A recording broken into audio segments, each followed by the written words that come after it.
24 18-watt 6-in-1 RGBWA plus UV LEDs protected inside of a weatherproof IP65 chassis. Jerry back with that Theatrically Jerry, and this review will cover this budget-friendly light from Temu. So this is another generic, unbranded light fixture that can be found on apps such as Temu for a relatively cheap asking price. Currently, this fixture is going for under $110. Included with your purchase is a user manual, and if you've watched my channel at Theatrically Jerry, you know how important the user manual is, so go ahead and read through this before operating this light fixture. What else is included? Well, we have this very unique looking 3-pin DMX cable, and we're going to go over what exactly this does, which you'll be surprised isn't a whole lot, but it does have a really cool look to it. We also have this orange colored PowerCon connector. This is for your main power supply. You'll be interested in knowing why it's orange, and we'll go over that later on in the review as well.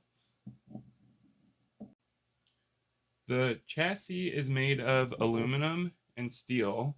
This makes the fixture weigh in at 8.81 pounds, so almost 9 pounds. It's not a lightweight LED par by any means, but it's also not the heaviest light fixture I've ever held.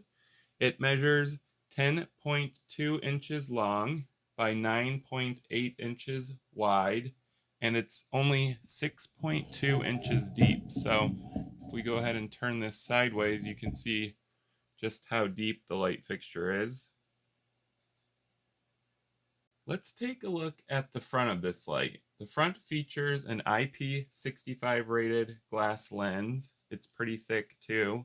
It also adds to the weight of this light fixture.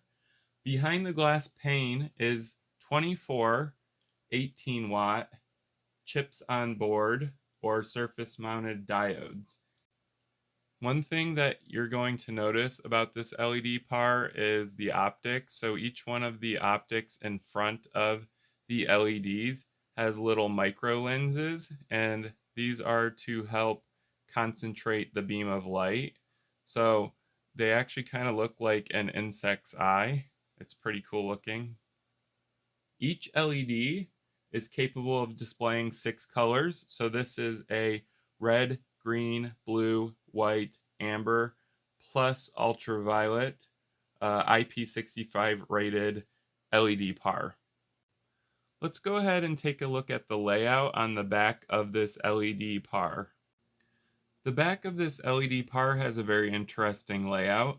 There's a silicone LED screen to protect against moisture. Below that are 4 tactile buttons with silicone jackets over each one. They also make an auditory click when pressed.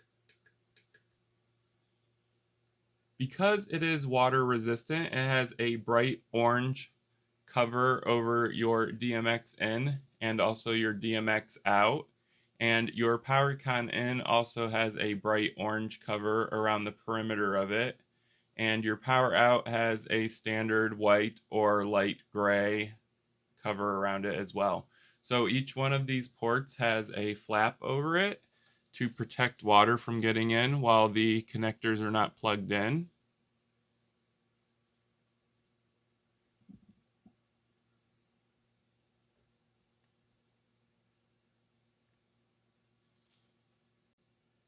I checked the inside of the PowerCon in and out ports, and they have a rubber gasket inside. The DMX out also has a rubber gasket inside. The DMX in right here doesn't have a rubber gasket. However, it does have a rubber gasket on the DMX cable itself, so that helps seal off the water. Let's go ahead and take a look at the DMX and PowerCon cables to see what separates them from a standard DMX and PowerCon cable. So the orange on the PowerCon connector, as I stated earlier, has a significance to it. It means that it is outdoor rated. Um, However, the PowerCon cable that is included with this light doesn't have really any rubber protection on it or gaskets. The inside also doesn't have a gasket in it. The gasket is located at the very end of the PowerCon power in. So if you look inside of here, you'll actually see a black rubber gasket. And as I stated earlier, the DMX in here doesn't have a rubber gasket. However, they have included this DMX cable that has a really interesting yellow, looks like almost hazard symbol on it. And these do have a rubber gasket right here, if you can't see. So the DMX-N has its own rubber gasket seal built in right here. There is a little rubber seal, if you can see on the inside of here. So there is some protection against water, but it doesn't seem very watertight. However, it is FCC approved as well as CE approved and ROHS approved. And if these are actual real approvals, that means that the IP65 rating on it should hold up as far as safety goes. Let's go ahead and power this on so that we can go over the user interface on the built-in LED display on the back of the unit. Alright, so I've gone ahead and powered this on so that we can go through the user interface as well as the DMX menus. So let's go ahead and take a look at those. A means address, so that's your DMX address, and that can be set from 1 to 512, so that's pretty typical. Your next one is D, and that is going to set this into your 6-channel DMX mode. So if you select the A, that's going to set it into its 10-channel mode, and if you select D, it's going to set it into its 6-channel mode. I prefer the 10-channel. Next are your color values. So we have red, and it goes from 0 to 255, 255 being the brightest. So consider this as a secondary dimmer channel. Next is your green, same thing, 0 to 255, 255 being the brightest. Then we have blue. Then U, which means white. We have Y, which means yellow or amber. We have P, which means purple or your ultraviolet channel. And again, these are just controlling the intensity of each individual color. Then we have FH, and FH is for your strobe. I'm not sure why they didn't select ST, but FH from 01 to 99, 99 being your fastest strobe. Then we have CL, and CL is your color outputs that you can select without having to select them individually. So for example, 1 is red, 2 is green, 3 is blue, etc. They just allow quick access to a specific color. Your next menu is CC, and CC is for color change. So from 1 to 99, 99 being the fastest, it's going to just quickly run through all the available colors that it has. DE is for your color gradient from slow to fast, 99 being your fastest and 1 being your slowest. CP is your color pulse, and what that's going to do is pulse between all the available colors, and again, 99 being your fastest and 1 being your slowest. SU is for your sound control mode, and you can control the intensity of the mode Right now it's set to 1, which is its lowest intensity, and you can set it all the way to SU9, which is its most sensitivity to sound. And those are all the available menus for the user interface. Let's go ahead and take a look at the built-in macros. So here's our color change, and I have it set to the fastest speed. You can, of course, slow it down.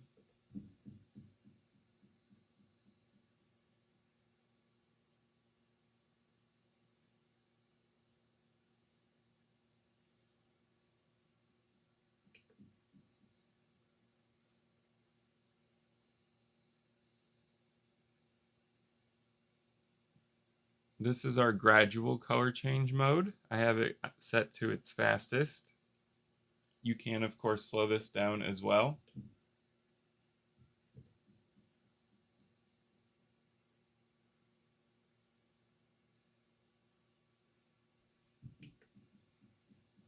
This is our color pulse. It's set to the fastest speed. Again, you can slow this down as well.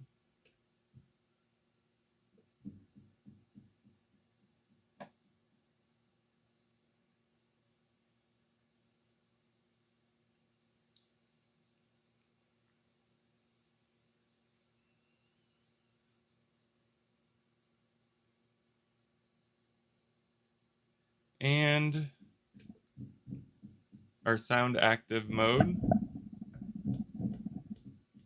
If you flick the back of your light fixture, you can get that to change. The microphone isn't super sensitive on here, so it doesn't pick up my voice. It will pick up bass from music though.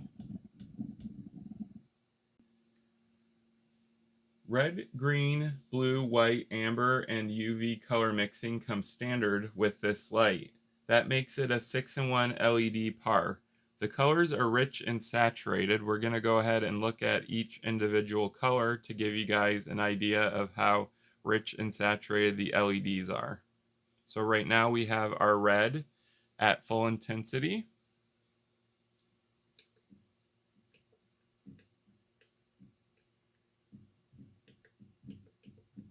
We have our green.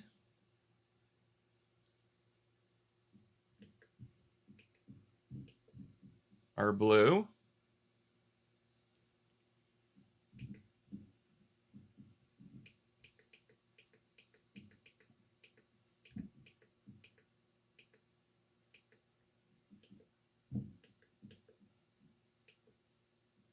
Our white. So the white on this is a cool white. I'm going to say 8000K.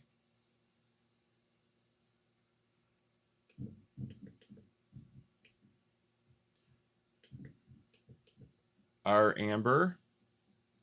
The amber's kind of dim on this LED par. It's not as bright as the other colors are. And then we have our ultraviolet, which is super dim. It's the dimmest LED on this LED par. Let's go ahead and take a look at the dimmer to see how smooth its linear dimming is. So right now I'm going to bring up our white channel. We're at full, and I'm going to drop it back down to 0. I'm going to try our blue channel.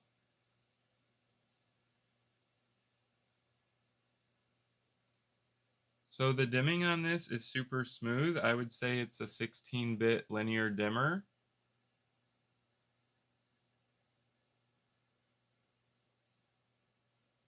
This would be great for the stage or a church, obviously a small stage or a small church, but the dimmer is acceptable for both.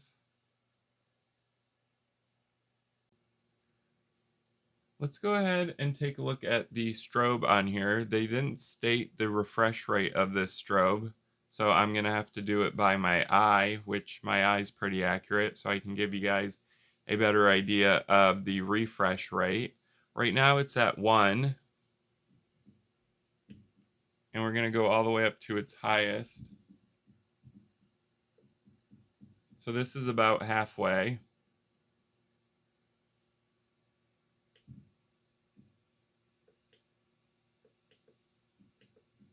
And this is the fastest it's going to strobe. The strobe is actually pretty fast on this LED par.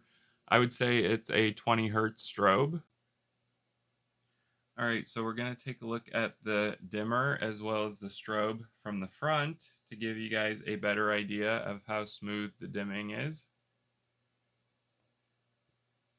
So we have white at full, and we're going to drop it back down to 0.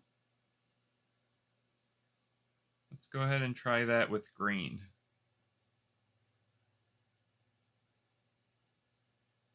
For green at full.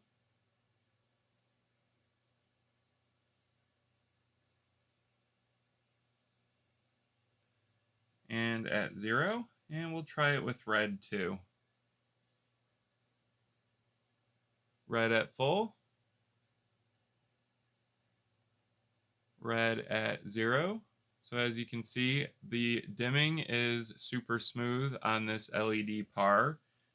Now let's go ahead and take a look at the strobe. So I'm going to bring up my blue, and we're going to go ahead and strobe it. So here is it at its slowest strobe, and we're going to go to its fastest.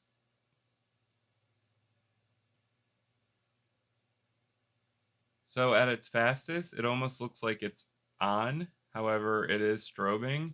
It's just that it's at a 20 hertz strobe, so it's going to look a little weird on camera. But the strobe on this is super fast.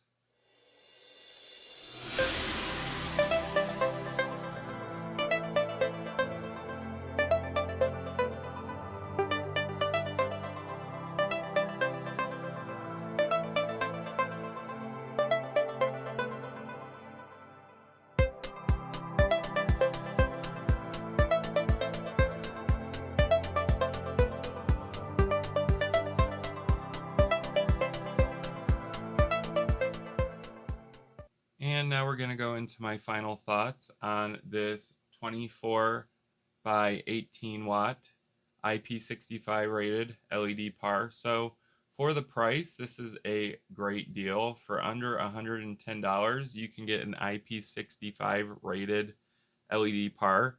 But not only that, it has 24 18 watt LEDs, and I'm used to seeing the 18 by 18 watt LEDs.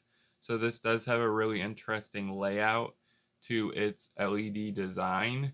I'm not too sure about the IP65 rating on the connectors. I have tested this in a light rain using my hose, and it did perform well. I would not immerse this in water, obviously. Not a whole lot of IP65 rated fixtures are capable of being immersed in water. Some things I did also like about this light fixture is that it is a 6-in-1, so it does cover quite a broad spectrum of colors with its RGB, WA plus UV color mixing. It didn't include a whole lot of things other than a PowerCon connector and a 3-pin DMX cable, as well as a user manual. So there wasn't a whole lot of accessories included with this light fixture, but that was pretty typical. I did like the oversized LED display on the back. It was very easy to navigate through the user menus. Speaking of user menus, some of the user menu wording is a little weird, especially the strobe. I don't know why they didn't use ST for strobe, but that is at the manufacturer's discretion. Anyways, I did enjoy reviewing this LED par, and especially at this price point with the build quality of the metal, it's a great deal. So if you guys enjoyed this video, go ahead and give it a thumbs up. If you enjoy reviews on off-brand LED light fixtures such as this one, go ahead and subscribe to my channel at TheatricallyJerry because I do review a lot of off-brand overseas stage and DJ lighting equipment, atmospherics, and effects. If you do have any questions about this light fixture or lights in general, go ahead and leave it down below. I do respond to them as quickly as I can. I also have been complimented on how quickly I respond to comments, so thank you guys for that. Again, if you enjoy stuff like this, go ahead and subscribe to my channel at TheatricallyJerry, and thank you guys for watching.